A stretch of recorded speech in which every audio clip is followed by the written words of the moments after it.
Gold, trusted gold buyers. మీరు తాకట్టు పెట్టిన బంగారాన్ని విడిపించి ఈ రోజు ఉన్న మార్కెట్ ధరకు కొనబడను.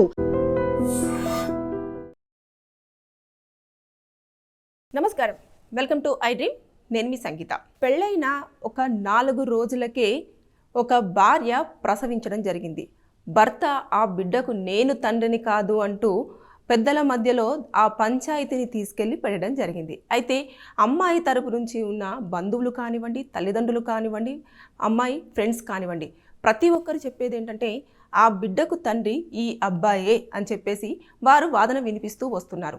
ఇక్కడ ఏదేమైనా సరే, అంటే పెళ్ళైన తర్వాత కానివ్వండి, పెళ్ళి అయిపోయిన ఒక 2-3 సంవత్సరాల తర్వాత కానివ్వండి, పెళ్ళి చేసుకునేటప్పుడు కానివ్వండి, ఒక్కసారి అమ్మాయి మెడలో గనక ఒక అబ్బాయి తాళి కట్టిన తర్వాత తన గర్భవతి అయిపోయి పిల్లో పుట్టిన తర్వాత ఆ ఫాదర్ రెస్పాన్సిబిలిటీ అంతా కూడా ఎవరైతే అమ్మాయి మెడలో మంగళసూత్రం కడతారో వారు మాత్రమే బాధ్యులు అని చాలా స్పష్టంగా సుప్రీంకోర్టు తీర్పు ఇవ్వడం జరిగింది.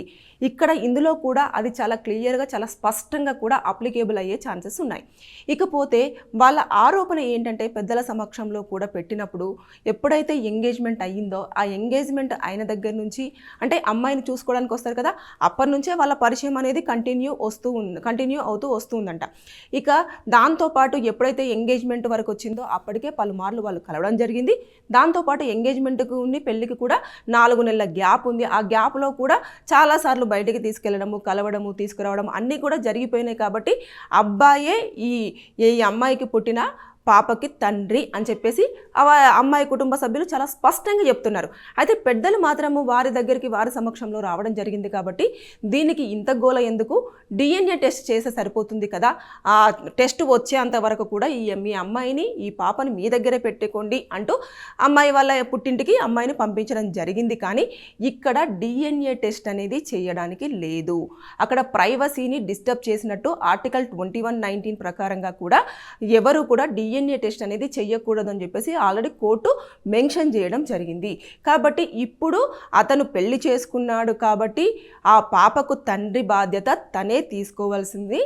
ఆల్రెడీ అన్ని చట్టాలలో కూడా క్లియర్గా మెన్షన్ చేయడం జరిగింది. కాబట్టి ఇక నేను కాదు, నాకు సంబంధం లేదు అని చెప్పేసి ఇటు అబ్బాయి తరపున కానివ్వండి, అదేవిధంగా అబ్బాయి కానివ్వండి చెప్పే అర్హత వాళ్లకు లేదు. ఎందుకంటే చాలా క్రిస్టల్గా కూడా ఆల్రెడీ చట్టాలలోనే చాలా క్లియర్గా మెన్షన్ చేసినప్పుడు ఇక తండ్రిని కాదు అని చెప్పేసి అంటే కుదరదు. అంటే చాలాసార్లు తిరిగారు, చాలాసార్లు కలిశారు. కాబట్టి ఆ అమ్మాయి ఏమంటుంది, నేను ఎవరితో మాట్లాడలేదు, ఎవరితో కలవలేదు, అసలు ఎవరు నాకు నా జీవితంలో లేరు, ఈతను తప్ప అని చెప్పేసి చాలా స్పష్టంగా ఆవిడ చెప్తూ వస్తుంది.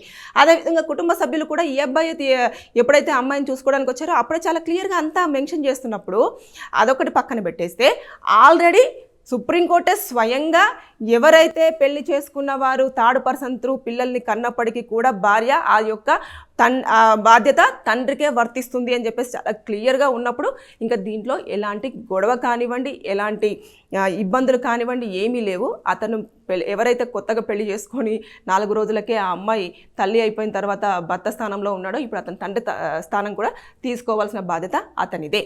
అయితే తెలియదా, అంటే పెళ్లి జరిగేటప్పుడు కొంచెం పొట్టైన ఎత్తుగా ఉంటుంది కదా అని చెప్పేసి, అంటే అమ్మాయి చాలా పీలగా ఉంటుంది. సో ఆవిడ ప్రెగ్నెంట్ అన్న విషయాన్ని అసలు ఎవరు కూడా గుర్తించలేనంత ఇదిగా ఉంది. ఒక్కసారి కడుపు నొప్పి వస్తుంది చాలా వరకు అని చెప్పేసి అనగానే ఈమె ఆల్రెడీ ప్రెగ్నెంట్ అని చెప్పేసి తెలవడం జరిగింది. అంటే ఇది తెలిసి దాచిపెట్టారా, లేకపోతే తెలియకుండానే అయిపోయిందా, లేకపోతే అమ్మాయి వాళ్ళ పేరెంట్స్కి ముందుగానే తెలిసినా కూడా ఆ అబ్బాయి తండ్రి అని చెప్పేసి అన్నారా అనేది ఇవైతే పూర్తిగా ఇన్ఫర్మేషన్ అయితే బయటికి రాలేదు. కానీ అక్కడ పెద్దల సమక్షంలో మాత్రం చాలా క్లియర్ అండ్ క్రిస్టల్గా నేను కాదంటే నేను కాదు అని చెప్పేసి ఆ అబ్బాయి చాలా స్పష్టంగా తన బాధను వినిపిస్తున్నప్పటికీ కూడా అక్కడ ఒకవేళ అతను కోర్టుకు వెళ్ళినా కూడా కోర్టు కూడా తీర్పు చెప్పేది ఏంటంటే నువ్వే తండ్రివి కాబట్టి నువ్వే రెస్పాన్సిబిలిటీ తీసుకోవాలని చెప్పేసి సూచించడమే జరుగుతుంది. కానీ లేదు, నువ్వు తండ్రివి కాదు, అసలు నీకు సంబంధం లేదు, DNA టెస్ట్ చేద్దామని చెప్పేసి చెప్పే కోర్టులు అయితే ఇప్పుడు లేవు. సెక్షన్స్ అన్నీ మారిపోయాయి, చట్టాలన్నీ మారిపోతున్నాయి, ఎప్పటికప్పుడు జడ్జిమెంట్స్ కూడా చేంజ్ అవుతూ ఉన్నాయి. కాబట్టి ఈ విషయంలో మాత్రం ఆ అమ్మాయి పెళ్ళైన 4 రోజులకే ప్రసవించడం పట్ల ఆ బిడ్డకు తండ్రి మాత్రం కొత్తగా తన జీవితంలోకి వచ్చిన భర్తనే రెస్పాన్సిబిలిటీ తీసుకోవాల్సిన అవసరం ఎంతైనా ఉంది. Thank you. And for more videos, please subscribe to iDream. Please subscribe to iDream. Please subscribe iDream. And please subscribe to iDream. For more videos, subscribe to iDream. please like, share and subscribe to the channel. Congratulations, iDream. Subscribe to iDream. Subscribe to iDream. So subscribe to iDream Media. iDream team అందరికి huge congratulations. Please subscribe iDream Media. Please subscribe to iDream. Subscribe iDream. Please subscribe to iDream.